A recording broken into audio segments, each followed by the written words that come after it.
not something to get hung up on. We can look at life in different ways. We can read Unplugging the Patriarchy and we see, okay, there are 9 or 12 problematic, components of the patriarchy, and we can slice and dice the energies that way and look at them within ourselves, look at our buy-ins to them.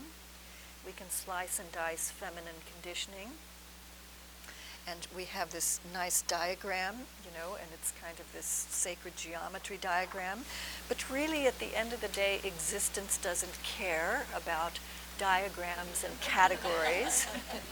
It's just our human minds that want some kind of, idea or configuration to latch onto so we can start to drill down into these within ourselves. That's really the purpose. We can look at astrology, we can look at the Enneagram, and all of it is helpful, if indeed it is helpful to you personally. But this diagram is interesting. I actually found this diagram, I did the project of Unplugging the Patriarchy, which was a 2.5-year project, and then went on to do a 2.5-year project, which was Unplugging the Patriarchal Female, which will be the sequel, if I ever get to write it. And I found this very near the end of the project, and it was so fascinating. When I found it on the internet, it was called the New Jerusalem Diagram. And it's an image that has been recorded throughout history.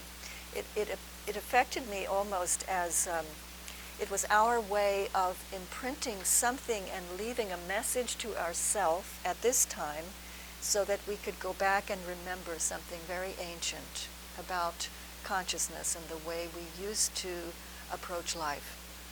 And so there are really a lot of hidden symbols here and interesting tie-ins, but the ones that we're going to focus on today are really the circles, the archetypes. The energies of the 12 are correlate with the 7 personal chakras and the 5 transpersonal chakras. Transpersonal meaning beyond or outside of the personal, what we think of as the personal. So let's just go through the 7, do a quick review for those maybe who need it. There are 7 primary chakras in the subtle physical body, the body of energy that surrounds and intersects the physical body. So if we start at the root chakra, this is about survival.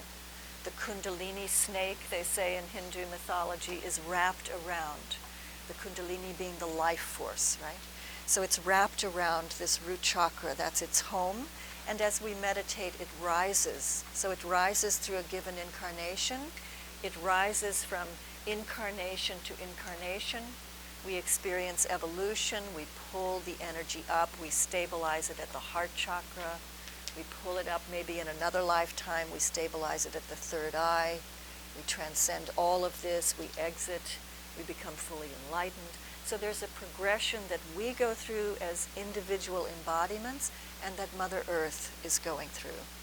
So most people on the planet are dealing with issues around the lower chakras, issues around survival, issues around the second chakra, which is birth and creativity, or as it is expressed today, sexuality. Yes? Big focus on sexuality, which is completely out of balance. The third chakra is about pure power. It's about wielding power. When in mysticism, which is the study of power, the mystic actually exits into the alternate dimensions through the navel chakra. So these 3 are the power chakras. They've been completely off limits to women. Then we rise up to the heart chakra, and that's the center, as we said before meditation, of balance, unconditional love. It's a psychic chakra in that it's intuitive. Then we come up, I'm going to skip over the thymus for a moment, to the throat chakra, the next personal chakra, which is about speaking the truth. So many of us as women have an issue with this, right? We have been taught in the Christian tradition, women do not speak out in church.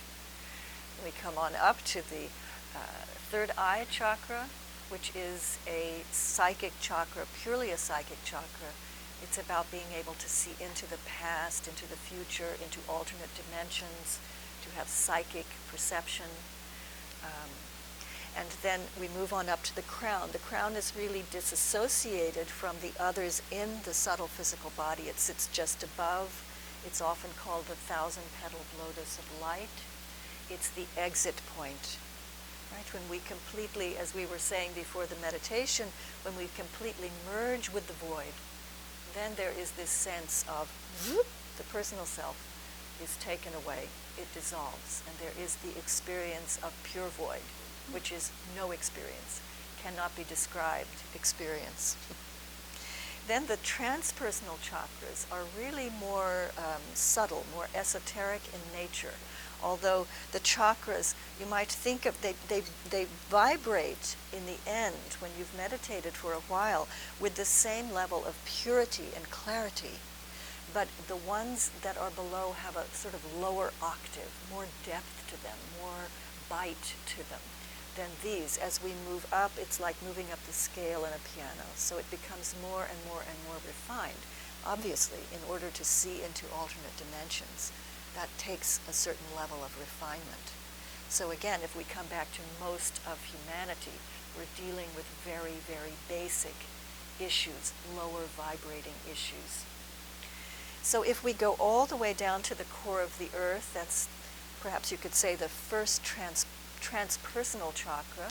So if you go right to her molten core, it's possible to drop our energy down, and we will certainly do this in the afternoon, so that we connect with Mother Earth completely. And you can use that line, the line of energy, as it drops down in you, to really just tie it there and stabilize and ground yourself, and begin to really get a sense of your own power and how that's tied to the earth. There is a transpersonal chakra that's between the heart and the throat. It's at the level of the thymus chakra, right in between, and you can actually tap that to start to activate it. It used to be, according to my friend, and there's an amazing spiritual teacher, Leslie Temple Thurston, saw that, I think she said during the late 90s, that it was up here, but it dropped down for the healing of the personal self and the healing of humanity and the planet. So now it's far more, that means it's far more accessible to us. And we need it at this time.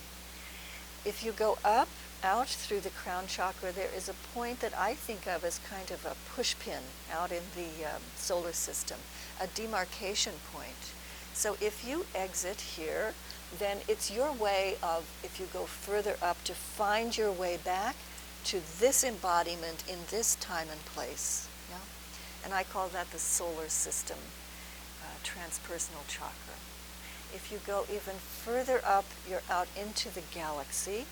And if you go all the way up, you're at the core of the universe. It's possible to go further. That's sort of the home, this universal core of Mother Divine and the divine energy, which is, of course, neither masculine nor feminine. But because the divine feminine is so prevalent now, and because she has come to help to balance a predominantly masculine society, then very often I refer to the divine feminine energy. But really, the divine energy is beyond masculine and feminine.